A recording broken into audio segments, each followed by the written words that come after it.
over here. I'm Aaron Walter, and I'm the youth pastor and associate priest here at St. Thomas Church. Welcome to this 1-year anniversary of the St. Thomas video podcast. We have Anne Peterson, who's going to be sharing with us all what's up with her and God these days. We hope that this blesses you, and please give a listen, and don't forget to like and subscribe. So I was asked, what's up with God and me right now? And actually, God and I right now are pretty good, but that has not always been the case. There have been times in my life when I have felt really abandoned by God. He has been silent. He doesn't talk to me. And I start to wonder, does he even hear my prayers? Is he even listening to me? And, because he surely wasn't answering them. And there were times when I was yelling, "Uncle," because I just couldn't really take it anymore. And still nothing would change. And then there were other times when I actually turned my back on God.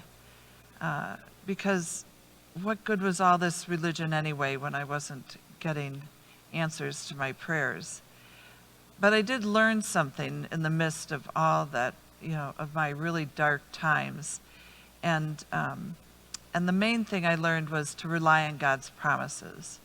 And some people talk about hiding Bible verses in your heart, and I did find that to be really helpful to me. And so I would say some of God's promises over and over to myself.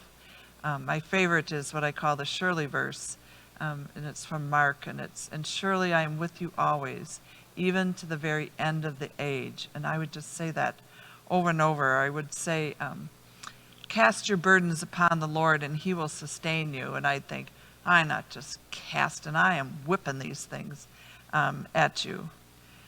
But the other thing I really learned was that if I stayed focused on whatever the situation was, I didn't do very well.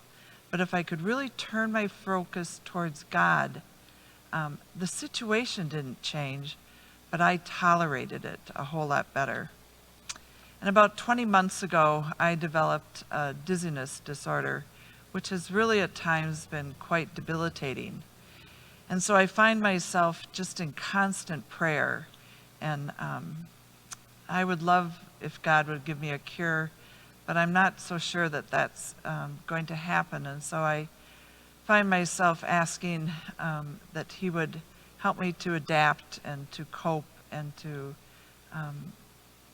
really work at finding new ways to try and function so that I can continue to do the things that I've not been able to do lately, and especially so that this dizziness wouldn't totally interfere with my life, and especially the things I love, like playing with my grandchildren and that kind of thing. And I do have a good support system that is really working with me to try and help me achieve those goals. And the other thing that I've learned is the importance of community.